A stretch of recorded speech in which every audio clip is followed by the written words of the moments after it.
Hi Connect friends, welcome to my kitchen. I'm making dill pickles today. I wanted to show you how I make them because I have quite a few jars that I'm already canning. It's important to have all of your preparation ready before you start making pickles.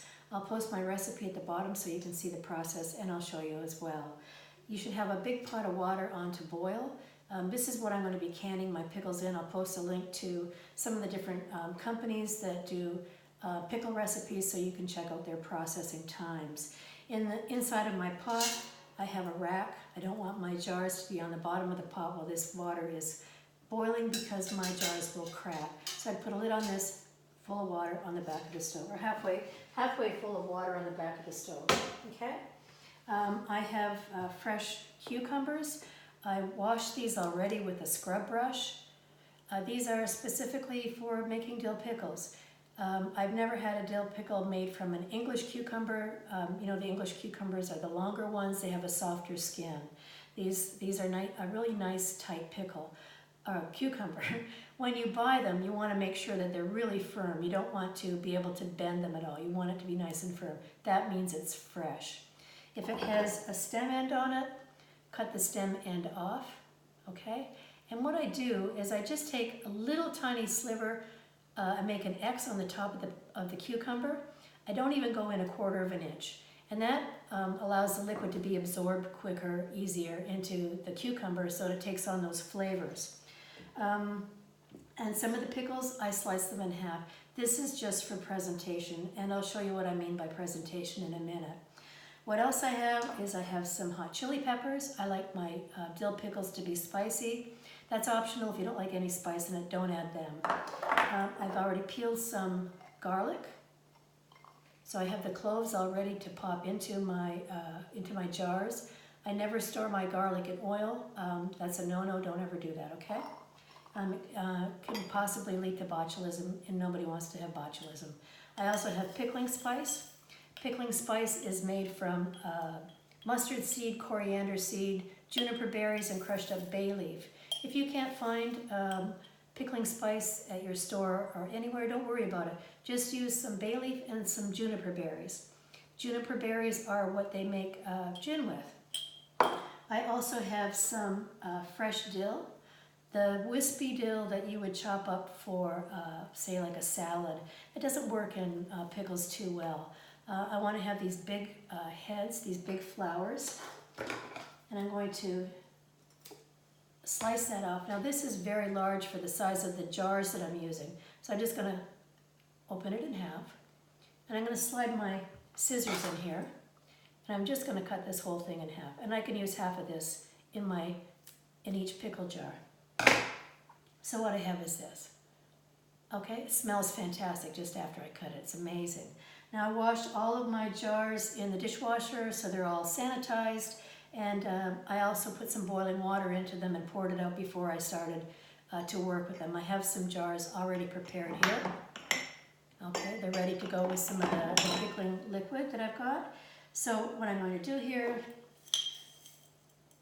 add my pickling spice, and I'm going to add my cream of tartar. Just a dime size. This is 1/4 teaspoon. This is cream of tartar. Can you see that? Sorry about the light there. Cream of tartar is a byproduct of the winemaking industry. It's a powder that grows on the inside of the barrels during fermentation. This will keep my pickles nice and crispy. I love crispy pickles. I don't like mushy pickles. I'm going to give this just a little bit of a shake like that. Okay, I'm going to take my dill. I'm going to put it in flour side down, and I'm going to start to go around the edges with my cucumbers. I'll show you in a minute what I mean, okay?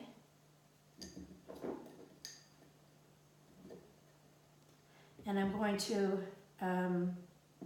alternate the cut side so that it's on the outside. You see what I mean there? So it's on the outside. And I'm going to put everything in here as tight as I can possibly get it. I'm going to slide a hot chili pepper in there. Like I said, there's so much here about presentation. You just want it to look so nice, you know.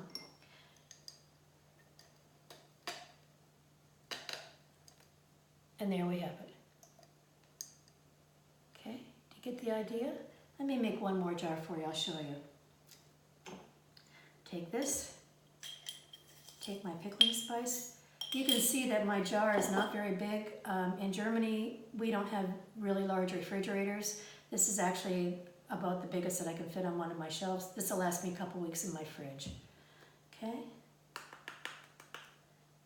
Dime size cream of tartar. Okay. Give it a little shake. And then start placing the cucumbers around the edges. Oops, I forgot my dill. Flour side down. Okay. Then I'm going to put start to alternate with the cut side out. So it's just about presentation, that's all. And my garlic. And I'm going to push it in as hard as I can.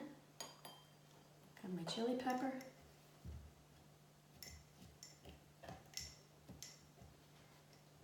I like it nice and tight in here. Can you see? Now, sure, I could chop this all up and just throw it in the jar, and it would be absolutely fine, but I think that we all eat with our eyes, and that's pretty important to me. Okay, so now I go with my hot liquids here. I've got my pickling liquid is made from vinegar and water and salt. That's all it is. And I'll post the recipe for this underneath the video. So this is boiling liquid, okay? I also have hot are my lids.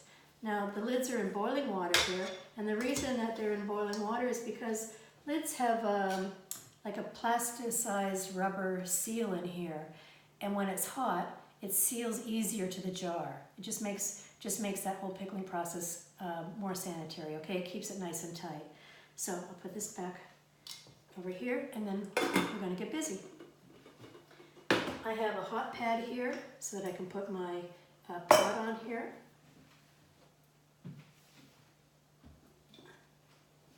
And I'm going to set up a bit of an assembly line.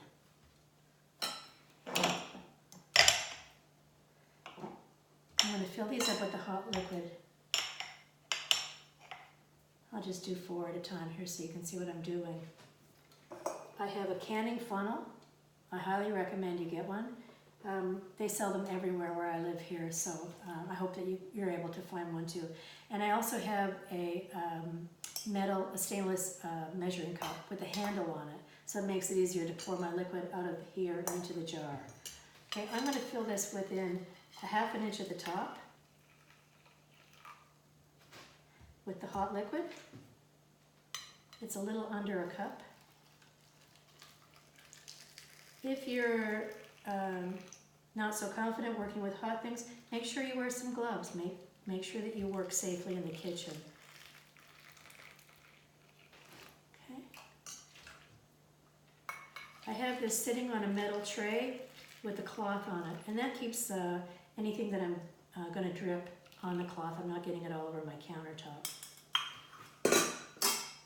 Okay. And now my lids. So, of course, because lids are also made of metal, take them out. I'm just going to tap it down here. I'll do a couple at a time. Okay.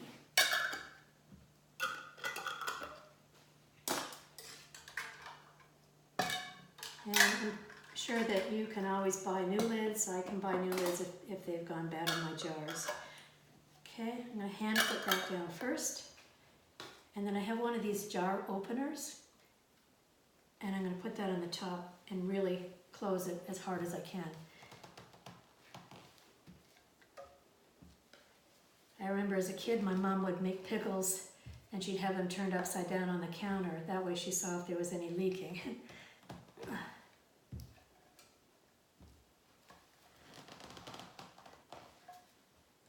And that is my process for making pickles. Like I said, I'll post the recipe for the brine underneath with the ingredients and some links where you can read how long you need to process them for. And I hope that you enjoy canning. I make beans with this same liquid. I can pickle fennel with it. I have pickled all kinds of things, carrots, you name it, celery, it all works. It's a really good recipe and it's really versatile too. The only thing that I've used dill in this, when I make other things I might not add the dill, I might add thyme or another herb. The only herb that I would not add to a small jar like this is rosemary. Rosemary is a member of the pine family and it's really, really pungent and I think would be very overpowering in a recipe like this.